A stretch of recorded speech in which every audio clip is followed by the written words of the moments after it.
Hey there, it's Mackenzie, your host of Winning. We're looking for sponsors for the podcast. If you have a business that you would like to promote to thousands of people, send us an email at podcastwinning@gmail.com or send us a message on social media. I cannot wait to hear from you. Now on to the show.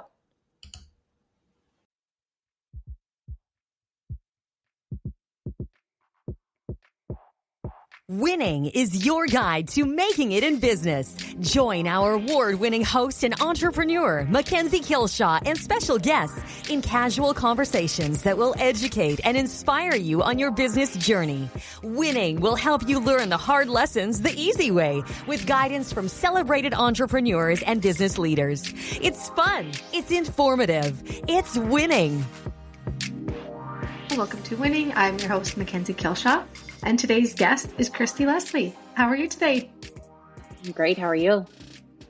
Good. Thank you so much for being on. So Kristie is the visionary behind Luxe Beauty Company in Saskatoon. She has over 23 years of salon ownership and a passion for retail. She's actually also has a new business, which is the business of retail.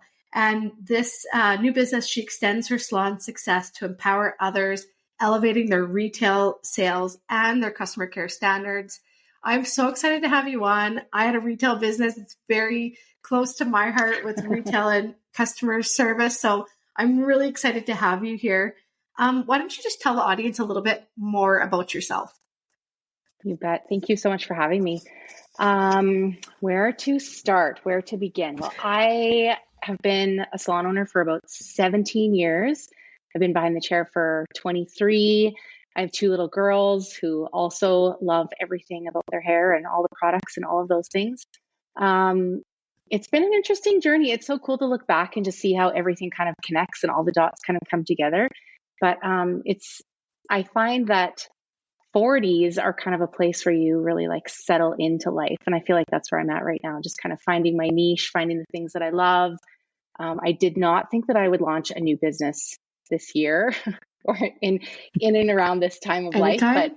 But yeah, I think that's just kind of the entrepreneurial brain. It just never stops, always new ideas and new things. And I had a friend say to me this morning, like, what do you think you could get rid of? Like, what could you take off of your plate? Because life sometimes feels pretty overwhelming, and it's hard to decide what you're going to remove or take off. Because I think when you're passionate about what you do, you just kind of get moving with all of the things. So that's kind of who I am. I'm like organized chaos, all things on the go, always running and driving places and gymnastics and baseball and kids and life. And yeah, it's a bit of organized chaos, but it's fun. Life is good.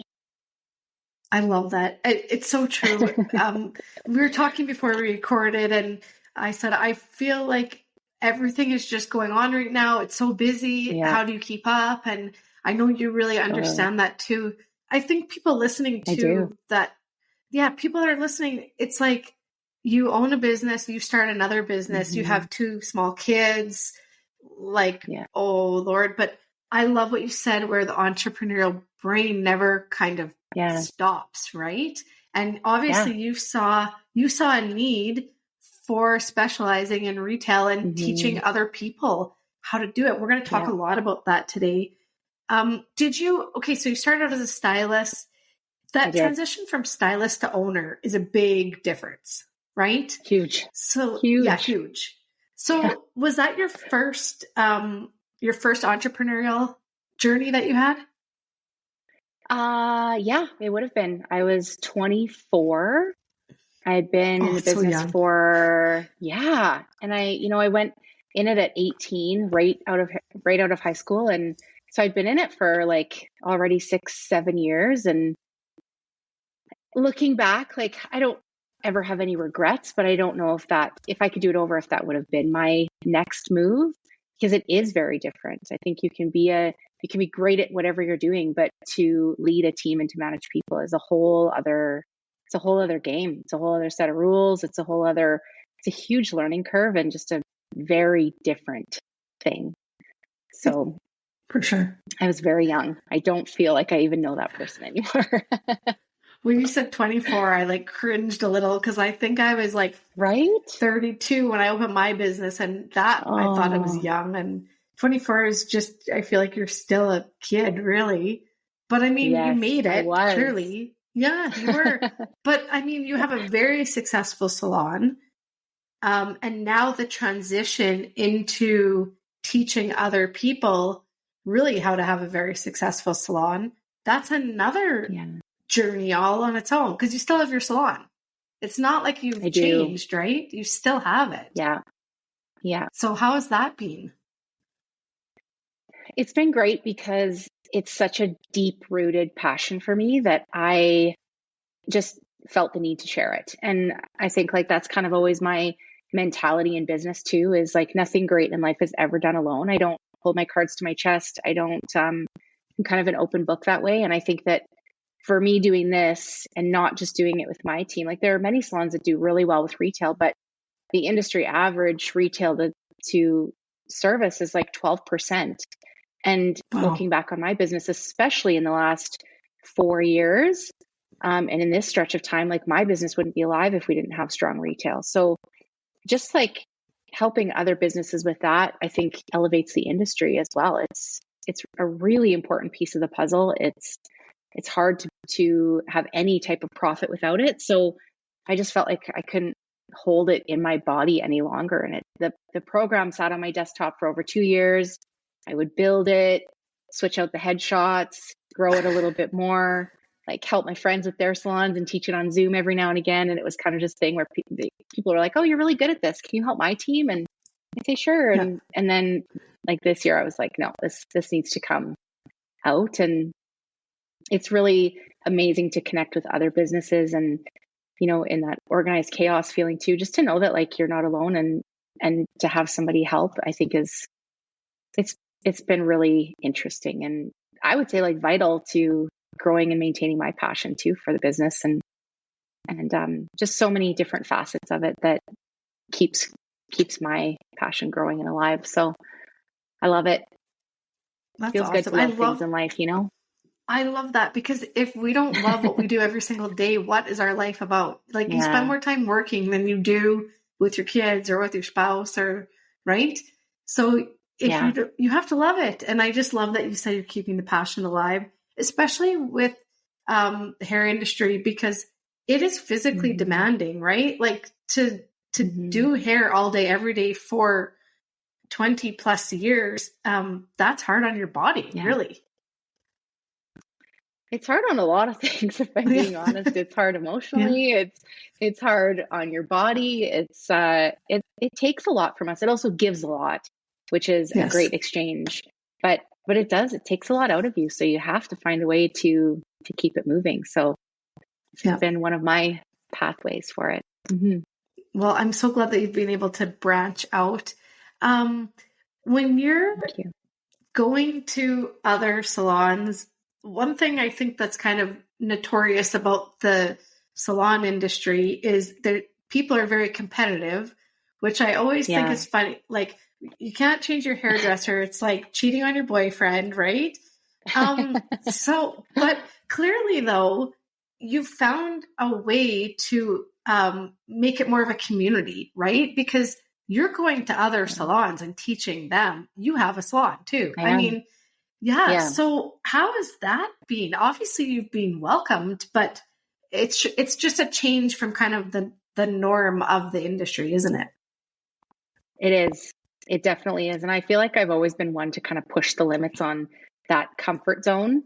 Even just with like open, like shared collective education and things like that. But yeah, it's interesting. And some people are really welcoming and open to it, and some people are not. And I think that's been cool too, because it's really helped me to find my niche. And I know after it's been 90 days since I launched this, and my niche is teams. Like I love the salon teams. I also like teaching open cluster classes and independence, but my niche is really the teams.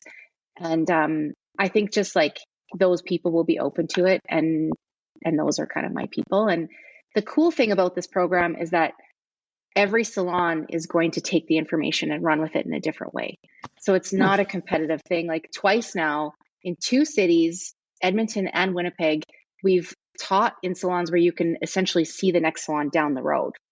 And so there's such a close proximity to them, but they both ran with it, and all four of them were just so successful because everybody's going to just use the information in a different way. A lot of it is about mindset and attitude and customer care. So it's not just teaching one thing that you don't want somebody else to know.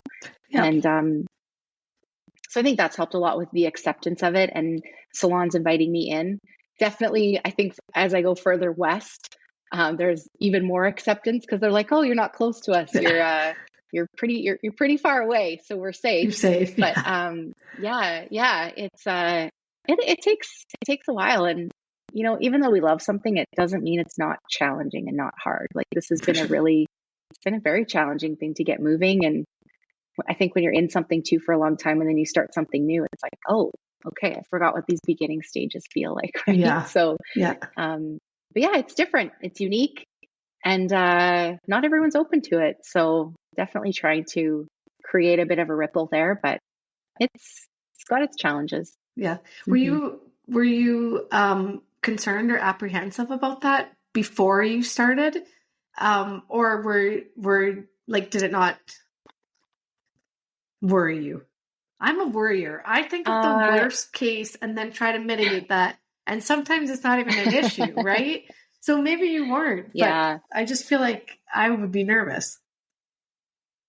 I'm definitely nervous. The first 2 days that I was teaching in salons, I was so sweaty that like my jacket, like my blazer was, not even my shirt was like wet, but my blazer was pretty sweaty. I was definitely nervous about it. I really tried to focus on what I was doing and why I was doing it, and just kind of had that as my North Star just to kind of guide me into that.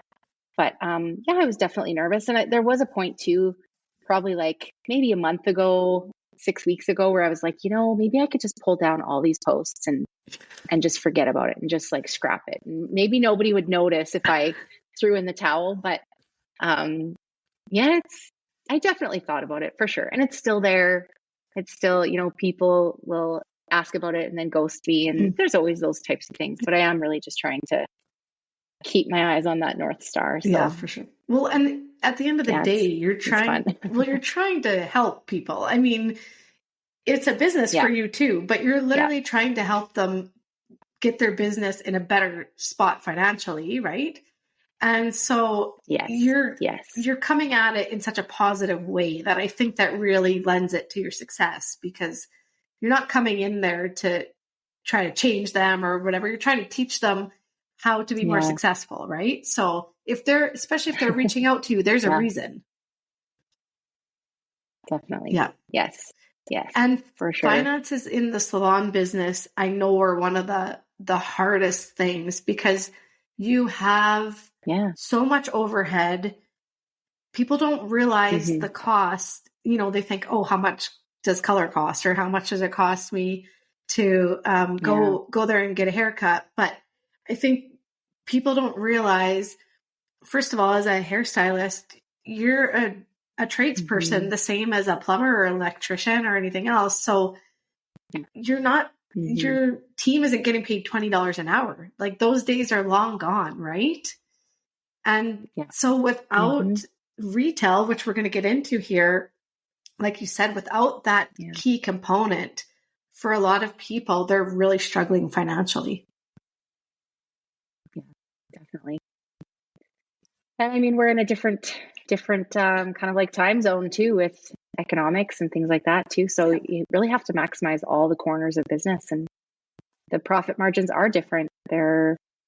It's just the nature of the beast. So it's interesting. I love the business side of it. I love that piece. So it's great to combine them. And as a young hairdresser and salon owner too, that was what I did not understand. And I had a partner who understood it, and we still ended up closing our doors 8 years later, because the money just didn't line up. Profits didn't line up. So it's pretty deep rooted. Yeah. Well, and at the end of the day, if you don't have profit, you don't have a business. And that's a really hard pill to swallow, right? But it is. It is. Let's talk about your program a little bit more, and really retail and customer care go to hand in hand with any, you don't have to be hairstylist or own a hair salon to know how important these are. But why don't you just give a little bit of an overview of why retail and customer care are so important and how they impact your business? You bet. So when I started putting this program together, I started thinking about kind of all of the pillars of success with sales. And my dad was a salesperson, and I always bring this into my presentation every time because it is my dad was kind of the catalyst of all of this. And my dad was a salesman at Sears for 37 years. And before he died, I asked him, like, what was one of the major keys to success for you? And he just said to me, he was so clear about it. It was such an easy question for him to answer. And he just said, like, Chris, sales is just helping people get what they want and need. That's all that it is. Yep. And so that was a really impactful moment for me because it was so simple for him. It wasn't, you're just helping people and you're just helping them get what they want and need. It was so clear. So in this program, I really dive into, we start off with the feelings of sales and how sales makes people feel. And it's so interesting because the same words always come up, the exact same words. Doesn't matter if I'm east, west, here, wherever it is, that it feels pushy, it feels gross, it feels weird, it feels awkward, it feels this, that, and so many different feelings come up for people. And it's kind of that law of polarity where if one side exists, the other side can exist. So some people feel excited, they feel happy, they love it, they get just so pumped up about it. And I definitely live on that side of it. I love selling, but a lot of hairdressers too feel like they're not there to sell. Yeah. And I think in any business, you're selling so many pieces of it. We're selling services, we're selling ourselves. Like really in life, you're selling yourself, right? 100%. And so in bringing all of that together, starting with the feelings, we go into the experience, and then we go into tools. So it's a really beautiful collection of all of these different pieces. We talk a lot about mindset. We talk a lot about just like your attitude, best and worst sales experiences you've ever had, like where you like to shop, where you like to go for dinner. And even you go for dinner and even your waiter or waitress is selling you, would you like a dessert? There's always things life is selling us every day. And so this brings together all of those we literally shed light on every corner of it and just how to create a better experience. And I really think, sadly, right now the world is pretty mediocre. Like you go to a restaurant, services, it's okay. Yeah. And it's really expensive. Yeah. You go anywhere, the grocery store, and people are grumpy. And I think that the negative experiences in life definitely outweigh the beautiful, like really amazing experiences. So in my business and in this program, I just really wanted to create exceptional experiences and bring in that exceptional level of customer care. And, that was something that I always felt when I walked into your store too. It was just that enhanced, exceptional level of care. And I appreciate that in life. I love that. I love going to a beautiful hotel and the service is amazing and they take care of you and you walk in and, oh, welcome, Mrs. Leslie, like those are the pieces of life that really it's the light, that's the good stuff in life. And when people get their hair done, that's one of their favorite things that they look forward to. And so capturing that and bringing those pieces together, I think is so great. And for me too, like that should happen with hair care as well. Yes, for sure. You ask probably 99% of women have this graveyard under their cabinet that they don't use. Yeah.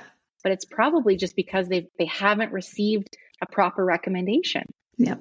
So for me, it's just like that's a part of what I do. That's equally as important as cutting my client's hair because you can't style a great haircut without what you have, and just brings it all together. I'm kind of getting off track. My mind just goes in all the different directions because I get so excited about it. I love this. But customer care in customer care in any business is just so valuable. And it's kind of become, it's lost. Maybe it's just like, out lost in the woods and it's going to come back soon. But I don't think that there are as many great experiences out in the world right now as there are exceptional. So I agree. I fully agree. Trying to be that 1%. Yeah. But you know what? That 1% is what sets you apart, which is what brings you the customers, which is what brings you the profit. Right. And that was, you mentioned my store, and thank you. Because when I hear that, I've sold my store, I don't have it anymore. But when I hear that, that does bring me joy, because when I set out, that was one of the things I said, I want to create an experience like nowhere else. And have whoever comes into my store, I don't care who they are, how much money they have, their background, anything. I want them to feel that experience. And now that I've closed, unfortunately, I get so many messages, exactly what you're talking about. The experience, there's no experiences anymore. No one cares. People don't greet you when you come in. People don't suggest things, and I agree with you. It's an art that's really gotten lost. And I don't know if that was COVID, those things kind of went away because we couldn't, we maybe didn't have face-to-face, or you had a mask in front of you or whatever it was. But I'm with you. Like, when are they coming back? Because they should be here, right? It's what sets you apart. 100%. And those experiences are so memorable, like years later, people remember that. Years later, people still talk about my dad when he worked, and he was, that's the thing too, is like, you don't have to do anything in life that is really like so grand and magnificent. Like, I mean, I'm just cutting hair and selling shampoo, right? My dad sold TVs and appliances at Sears, but you can create a beautiful experience and a memorable experience in anything that you're doing in life. And that's the good stuff. That's so true. For sure. Okay, I want to go back to when you said you asked everybody how they feel about sales, and most people, it's all the negative things. And it is really that, like, used car salesman, quote unquote. So many people are right. And they're like, well, I don't want to ask. And I'm like, I always said, because I've done lots of sales training too, what's the worst they can say to you? No. So what? Move along, But if you never ask, you're never going to get there. So let's start with the mindset, because I know you talk about that in your program. I feel it's so important. So starting with that positive mindset, how does that help you with sales?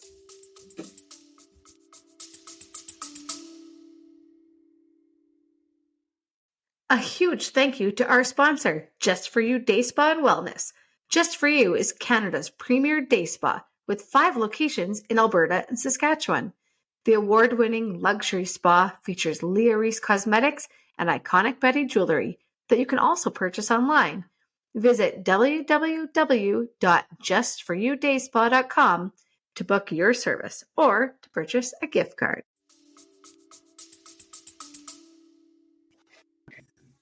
Well, I think you have to have a good attitude and a positive mindset to be successful with anything in life.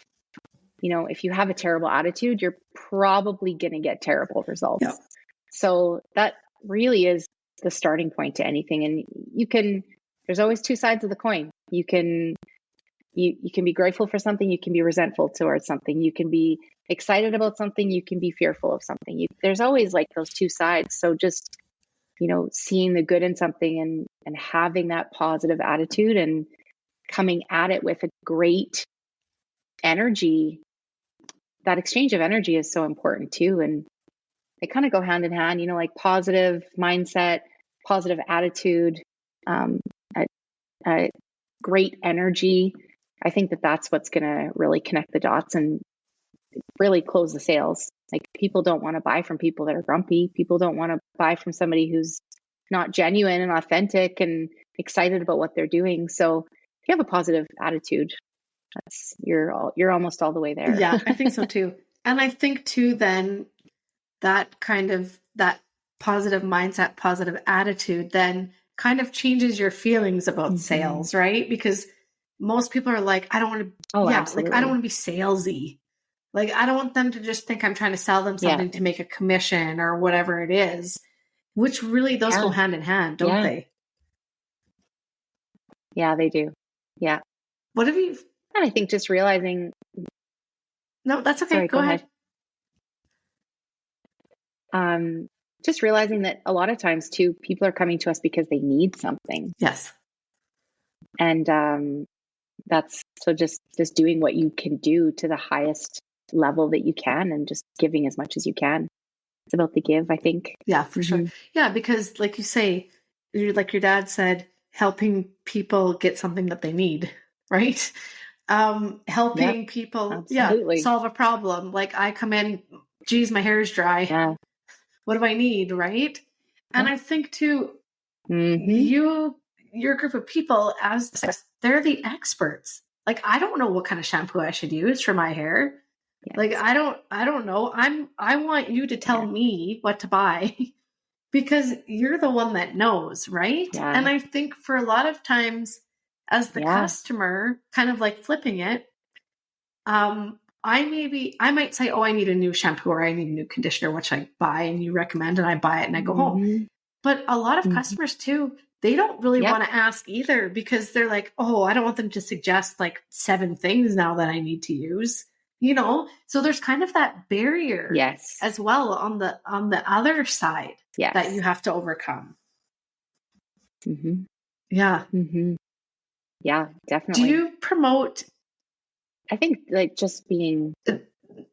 I was just going to say, do you promote the education part, like educating them more than, like, I know you don't promote being salesy, but how do you say is the best way to sell them something? It starts with the education for sure. And that's always the other word that comes up with every salon that I'm in of what, you know, the things that we need to sell, and everyone says knowledge, and that's a really important piece of the puzzle too. So pairing up that knowledge and that you know, extensive learning and ongoing learning too, with being genuine and authentic always, and solving the problems. That's really what it's about. And when those couple things come together, those 3 pieces, which I think are the most important, but when those ones come together, you're not coming across salesy, pushy, you know, awkward, weird, any of those things, because you really have like, you're coming at it with an approach of customer care and taking care of them. So it kind of takes all 3 though. It doesn't really, you've got to stick together. Agree. And I think too, especially with most places that you go, you have different offerings, right? So you might have, especially in a salon, you might have B, that's a higher price, and you might have RW and Co, that's a lower price, and you've got different offerings for people, right? And so I think too, like absolutely. I always thought too, there's no reason why you can't say like, is there a price point you had in mind or a budget that you need to stay in, especially now we're talking about everything's costing more, you know, and maybe I can afford to spend $30 on a shampoo, but not 60, right? And then you can still tailor your experience to that customer, which really is that relationship piece. Absolutely. Clarity. It's the clarity is so important. We talk a lot about money and we talk a lot about budgets, and we do it right from the beginning of the service in the consultation. I think that's when it gets weird too, is as a hairdresser, you go through the entire service and then you get to the end and then you ask about it, but it needs to be a part of the entire experience. Any salon you walk into, right at the front of the salon, and everyone is the retail, and at the styling stations and at the backwash, and then you're styling and finishing their hair, and then we get to the end and we're like, ooh, we make it weird, but it doesn't have to be that way, right? It's when it's a part of what you do, let's make it a part of what we do, and that's it's a whole other ball game when you're taking that approach with it and really intertwining it into all of the pieces of the service. Right. And at the end, if in all reality, kind of that, like, I think these would be great for your hair, and making suggestions to them, that really does finish off that whole circle, doesn't it? Yeah. Yeah. I know even for myself as a consumer, like sometimes if you've had a really beautiful experience too, sometimes I just want to leave with something to treat myself and to experience that experience over again at home, and to have that feeling, and to, the smells and the feelings, and it really kind of connects you to that experience. So a lot of times it's not even about anything that you need. It's just something that you want too. And I would feel disappointed if I left and somebody didn't kind of wrap up the whole experience with that. So it's another part of it. Yeah, that's a really good sure. point. That take home and that reliving, even just like the scent of, right? Sometimes you're like, oh, that reminds me of that. When I got my hair done and how good you feel. I mean, nothing feels as good as going to get your hair cut. And for me now, colored, because of course I've got a nice little white patch coming in.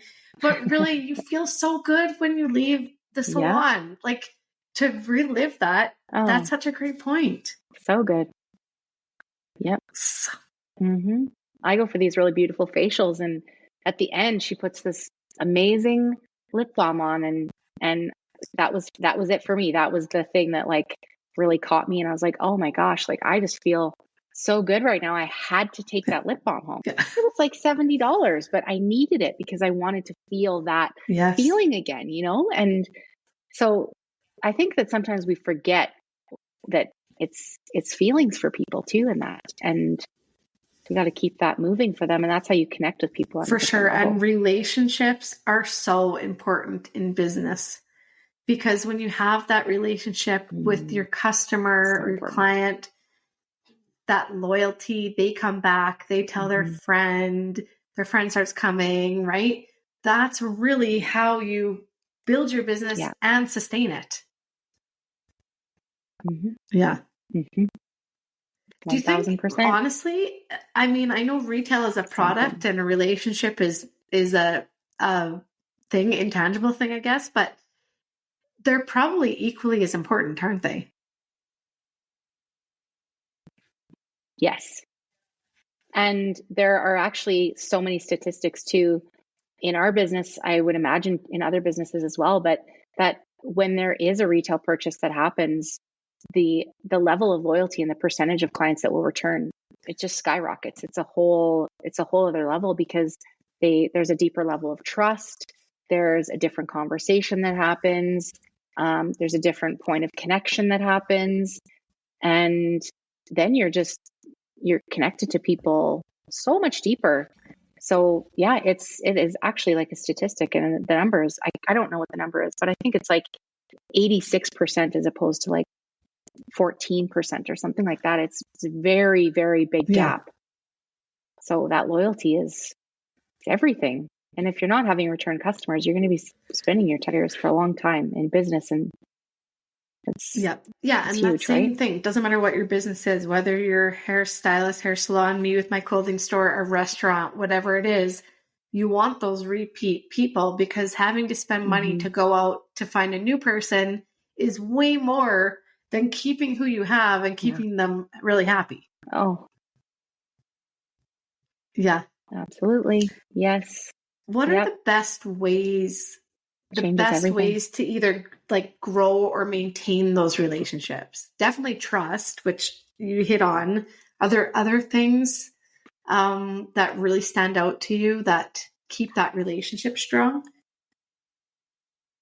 I think like reconnecting with people, and the kind of like, I guess you could say like the aftercare that happens, or like we always send people home with like a little thank you note. We used to mail them, but you don't really mail anything in life anymore. But just like the gratitude and the appreciation. I truly never take for granted that somebody chooses to shop at my business or spend money at my business or sit in my chair. I have lots of clients that are still within my business, even though I don't do their hair anymore, because my time behind the chair is pretty short now. But you can't take that for granted, because people can go anywhere.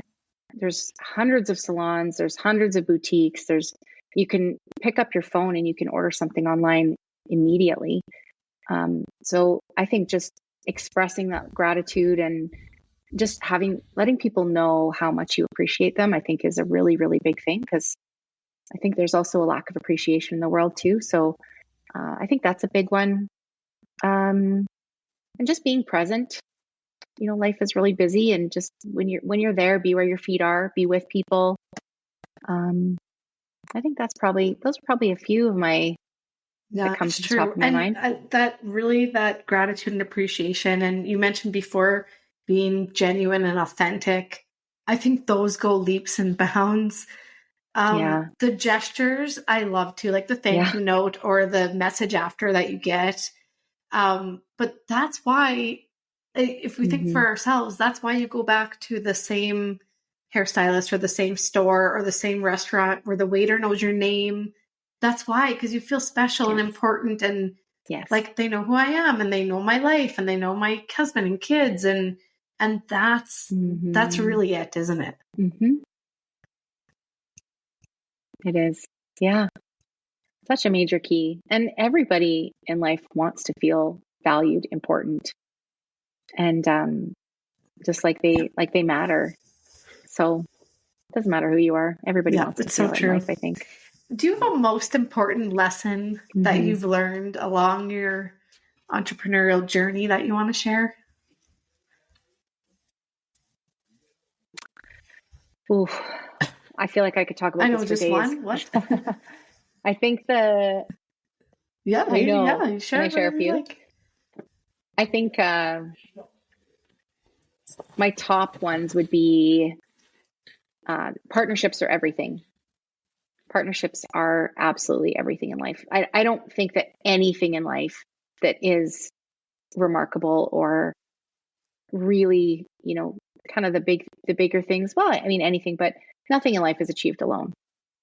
And greatness, I think that's where greatness comes from, is from doing things with people. And that would be one of them, is if you want to go further, go with people. Two, you never know it all. Never ever stop learning, because life is a continuous progression of growing.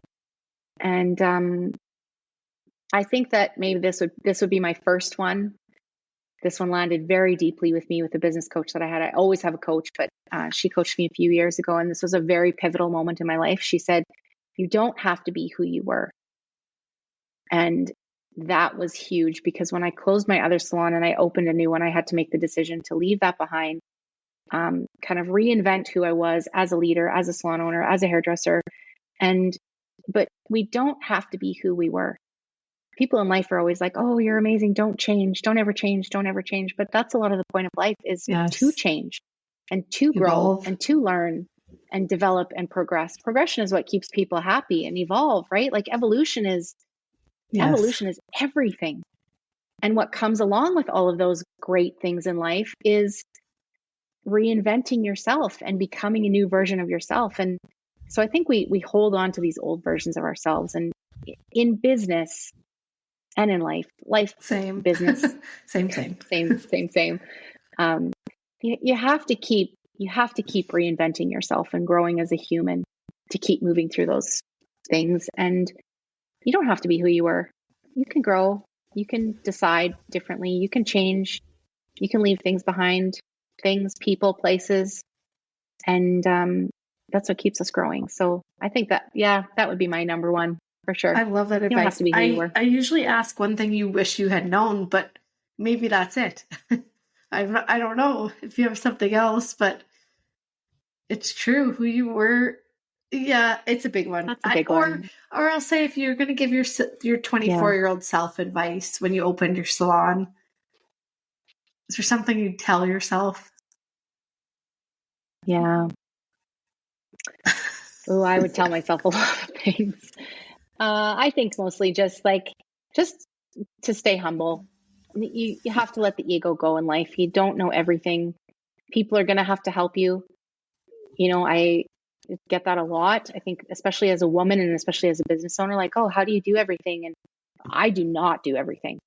I don't. I have somebody who cleans my house. I have somebody, we have a nanny starting with us next week, because especially in this last stretch of the school year, we need some help with the kids and schedules. And I've been traveling every second weekend. So I don't do it all, but there's this perception that people do it all. And I think just like asking for help and knowing that you're going to need help along the way and just being okay with that. That's where the greatness comes from, is you work with people, you collaborate, you create beautiful partnerships. And that's where the I couldn't agree more. And we talked at the beginning about having a passion and joy in life. And I always think I'm on the exact same wavelength as you. Mm-hmm. You can't do everything, and it's okay. Just know it's okay to have somebody that cleans your house or cuts your grass or whatever it is, does your books. But why do you want to spend the time doing the things that you don't even want to do or like doing? Like, wouldn't you rather have somebody else do that, even if you have to pay them and you get to do the things you love? Oh, yeah. And imagine if everyone worked in their zone of genius and everyone loved what they were doing. Like, there's so many pieces of my business I don't even want to touch. Right. I don't want to, like, I wish that I didn't need to know about it. I do need to know about it, but there's so much that I don't want to do it. And I'm so much happier when I'm not doing it. If I'm in transition of hiring somebody new or delegating or reorganizing, you're always reorganizing things in business and making adjustments, but I get real grumpy if I'm doing things that I don't want to do and that I'm not good at. I'm not good at everything. So just like find those people because there are people that are really good at those things and enjoy it. And they're good at it and they like it. Imagine that. I know. Yes. Yeah. Yes. Oh, yes. I'm with you on that boat. Get rid of the things you don't like. Do what you love. Your life is going to be so much better, right? Yes. Yeah, exactly. Life hack 101. Thank you so much for being on. This time has just flown. I don't know how we just kind of visit on here and it goes by so fast. So thank you. I know people are going to want to know more about your salon and more about your new program. So where's the best place for them to find you or find more information? Mm-hmm. Best places, always Instagram. I'm always living on Instagram. And so that's where you can find me and the salon. And so either Luxe Beauty Company or Kristie at Luxe Beauty Company. And our website has all the info, but Instagram is usually the best place for everything that's up to date because, it takes also a person to update the website. So job. I'm not good at that either. Social media website. You can have one person just doing Instagram now. It's just wild, hey? So yeah, I will tag you and the salon both so that people can find you easy if they go to our social media. So thank you so much. This was such a great conversation and I really loved having you on. You're welcome. Oh, thank you so much for having me. It's great. My cheeks are sore. I've been smiling so much. And for everybody listening, thank you so much. And we'll see you on the next episode. Thanks for listening to Winning. Be sure to subscribe to get all of our new episodes. If you enjoyed this episode and you'd like to help support the podcast, please share it with others. Post about it on social media and leave a rating and review wherever you listen to Winning. To catch all of the latest from us, you can follow Winning Podcast on Instagram at winning_podcast, Facebook at Winning Podcast, and on Twitter at Winning Pod. Winning was created and is produced by me, Mackenzie Killshaw. Music created by Summer Furby. Editing by Seth Armstrong. Special thanks to Shauna Foster for voicing our opening. And of course, a huge thank you to this episode's guest. Thanks again for listening, and I'll see you on the next episode.